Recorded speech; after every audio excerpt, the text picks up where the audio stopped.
Students, today we shall discuss about atmospheric pressure, wind, and the pressure belts on the Earth's surface and their development. Your core paper 301 is on climatology, and this paper has 6 units. Of these 6 units, Unit 4 is on atmospheric pressure and winds. This unit has these items: planetary wind, forces affecting planetary wind, global circulation of permanent wind systems, and jet streams. Now let us see what is air. Air is a mixture of several gases. What is atmosphere?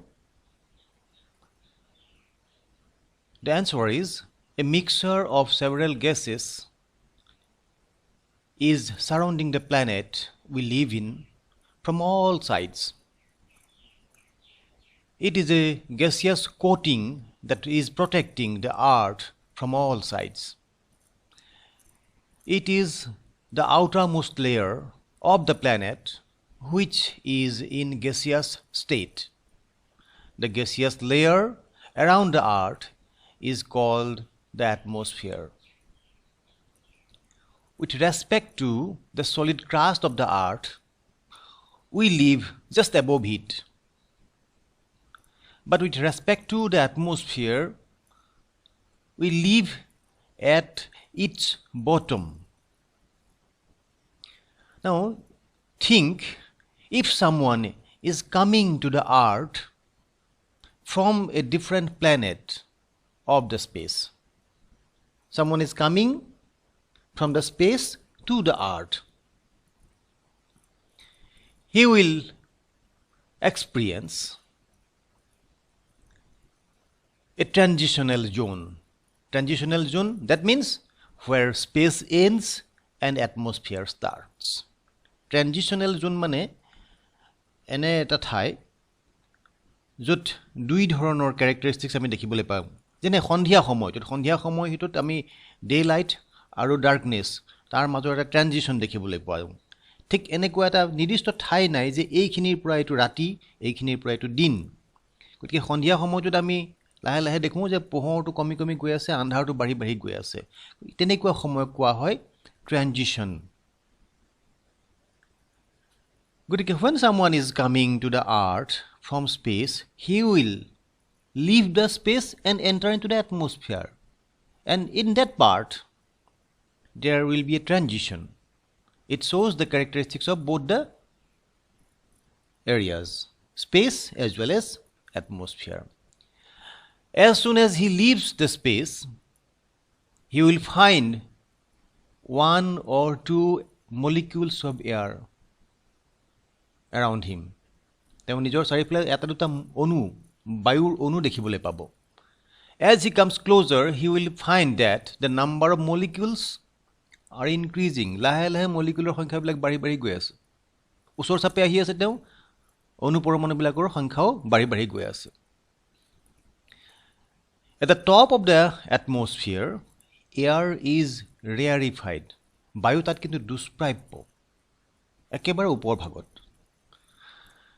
Air becomes denser and denser as he comes close to the earth. He will face progressively more and more friction as he comes closer to the earth's surface. Aru 3-4 kilometers above the surface of the earth, he can remove his oxygen mask. তেওঁ যিখন oxygen mask পিন্ধি স্পেচৰ পৰা আহি আছিল সেইখন তেওঁ খুলি দিব পাৰিব। তাৰ মানে পৃথিৱীৰ সাৰফেচৰ পৰা 3-4 কিলোমিটাৰ মান ওপৰত তেওঁ অক্সিজেন নোহোৱাকৈ জীয়াই থকাৰ পৰিৱেশ এটা পাবহি। তাৰ ওপৰলৈ কিন্তু তেওঁ নোৱাৰিব, তাত অক্সিজেনৰ প্ৰয়োজন হ'ব। From the above, we understand that air is lighter at upper level.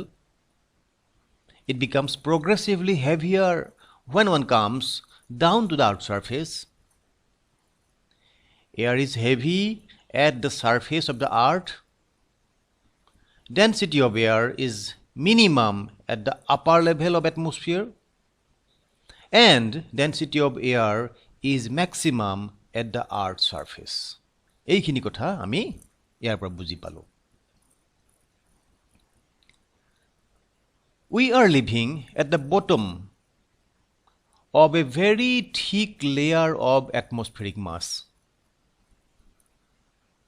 In physics, mass under gravity gives weight to matter. যেতিয়া কোনো পদাৰ্থক গ্ৰেভিটিয়ে আকৰ্ষণ কৰিব তেতিয়া তাৰ ওজন হয়. সেইটো ফিজিক্সৰ এটা সূত্ৰ. Air is a matter. That is why it also has its weight. বায়ু এটা পদাৰ্থ, গতিকে এটা গ্ৰেভিটিয়ে টানিবই, গতিকে তাৰ ওজন আছে. This weight of air at the surface of the earth is called atmospheric pressure. Interestingly, we do not feel this weight of air of the atmosphere or the atmospheric pressure. আমি atmospheric pressure to অনুভৱ নকৰো. অথচ we live under a very thick layer of atmospheric mass. But we do not feel it because human body is accustomed to face this atmospheric pressure. আমাৰ শৰীৰটোৱে সেইখিনি সহ্য কৰিব পৰাকৈ, সেই যিটো বায়ুৰ চাপ সেইটো সহ্য কৰিব পৰাকৈ প্ৰস্তুত. এইবাৰ আমি এটা বেলুনৰ উদাহৰণ এটা লৈছোঁ. Just you think about a balloon that is filled with air. Balloon এটা বায়ু ভৰাই লোৱা হৈছে and that is going up from the earth's surface to the upper level of atmosphere. আমি বেলুনটো বায়ুৰে ভৰালোঁ, ভৰাই পেলাই তাক এৰি দিছোঁ, সি ওপৰলৈ ক্ৰমান্বয়ে গৈ আছে. তেনেকুৱা এটা বেলুনৰ কথা let us imagine. It will enter into progressively lighter and lighter atmospheric mass. যিমানে সি ওপৰলৈ গৈ থাকিব সিমানে atmospheric massটো পাব যে lighter and lighter, পাতল হৈ গৈ আছে. As it moves up, it will find progressively lighter and lighter air. As a result, it will grow in size. তাৰ আকাৰটো বাঢ়িব. That is, its volume will increase. তাৰ আকাৰটো বাঢ়ি যাব, আয়তন বাঢ়িব, because lighter air has lesser pressure. পাতল বায়ুৰ যিটো প্ৰেছাৰ সেইটো কম হ'ব, আৰু কম হোৱাৰ কাৰণে সি বাঢ়ি যাব, তাৰ এক্সপানশ্যন হ'ব. আৰু এটা সময়ত সি বাঢ়ি গৈ এটা সময়ত সি লোড বিয়াৰিং কৰিব নোৱাৰি পেলাই ফাটি যাবগৈ.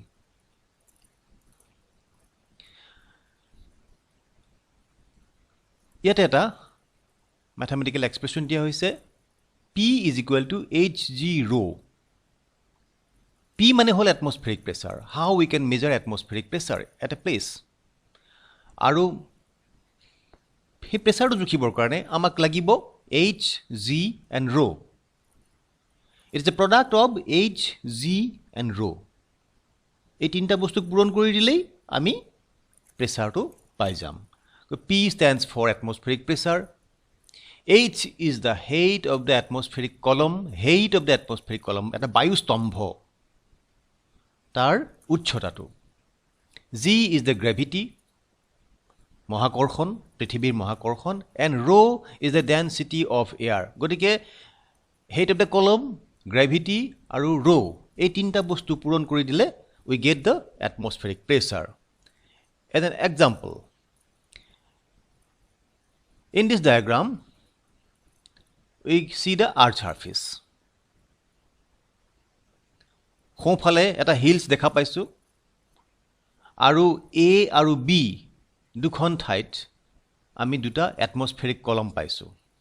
We can see two atmospheric columns at A and at B.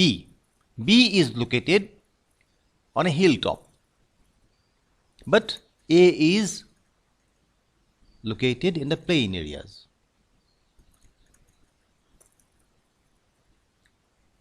So these are the atmospheric columns at A and B.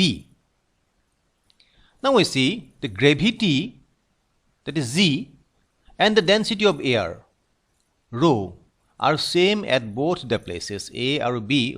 In both the places, the gravitational pull of the earth and the density of air remains same. But the height of the column, that is H, are different at place A and B. আমি দেখা পাইছো যে height of the column উপৰ ফালে যদি আমি চাওঁ দেখিম যে হিহঁতে একে ঠাইলৈকে বিস্তৃত হৈ আছে. It is spread to the same altitude. But তল ফালে যদি আমি চাওঁ তেতিয়া দেখিম যে since B is on a hilltop, তাৰ তলৰ পোৰ্চনটো নাই, গতিকে Bত যিটো height of the column is shorter than the height of the column at A. The atmospheric mass of the column at place A is more than that in place B. এতিয়া A কলমটোত ভিতৰত যিমানখিনি atmospheric mass সোমাই আছে, Bত কিন্তু সিমানখিনি atmospheric mass নাই, ইয়াত কম আছে. H2 com, height of the column to কম, গতিকে ইয়াত atmospheric massৰ পৰিমাণো কম. কিন্তু ইয়াত atmospheric massৰ পৰিমাণ বেছি, গতিকে এতিয়া কি হয় আমি চাওঁ. The atmospheric pressure at A is more than that at B. গতিকে ইয়াত atmospheric pressureটো যিমান হ'ব ইয়াত কম হ'ব. এতিয়া সেইকাৰণে কোৱা হয় যে the atmospheric pressure is lesser at the hills and mountains. পৰ্বতৰ ওপৰত atmospheric pressure কম বুলি যে কোৱা হয় তাৰ কাৰণটো সেইটো. In other words, atmospheric pressure decreases with altitude. Altitude যিমানে বাঢ়িব সিমানেই atmospheric pressure কমি যাব. Atmospheric pressure lower levelত বা সমতলত বেছি, hills and mountainsত কম. ইয়াৰ কাৰণটোৱে হ'ল the variation in the height of the atmospheric column. ইয়াত কলমটো বেছি দীঘল, ইয়াত কলমটো ছুটি. তাৰ কাৰণে ইয়াত প্ৰেছাৰ যিমান, ইয়াত প্ৰেছাৰ তাতকে অকণমান বেছি. এইবাৰ আমি একেধৰণে দুখন ঠাই লৈছোঁ A and B, but both are located at the same altitude. আগতে পাহাৰ এখন আছিলে, সমতল এখন আছিলে, এতিয়া দুইখন ঠাই সমতলত আছে. There is no variation in altitude at A and B. কিন্তু at place A, the atmospheric temperature is 32 degrees Celsius. Remember, now I am coming to temperature of air. Atmospheric temperature at place A is 32 degrees Celsius and the same at B is 20 degrees Celsius. There is variation in temperature. These two places are located at same altitude. etu kotha moi koisu. Height of the column remains same at A and B. Sposto koi chobit ulai ase. The gravity remains same at A and B. Hetu kothao sposto. Temperature at the two places are different. Here tat dekhuai dia hoise likhi pelai. The density of air is different at A and B. Density kintu beleg hobo. আগৰ এক্সপেৰিমেণ্টটোত density কিন্তু একে আছিলে, তাত ভেৰিয়েশ্যনটো আছিলে H-ত, height of the columnতহে ভেৰিয়েশ্যনটো আছিলে. ইয়াত height of the column একে আছে, গ্ৰেভিটিও একে আছে, কিন্তু টেম্পাৰেচাৰ বেলেগ হৈছে. আৰু টেম্পাৰেচাৰ বেলেগ হোৱাৰ কাৰণে ডেনচিটিও বেলেগ হ'ব, এটমস্ফেৰিক ডেনচিটিও বেলেগ হ'ব.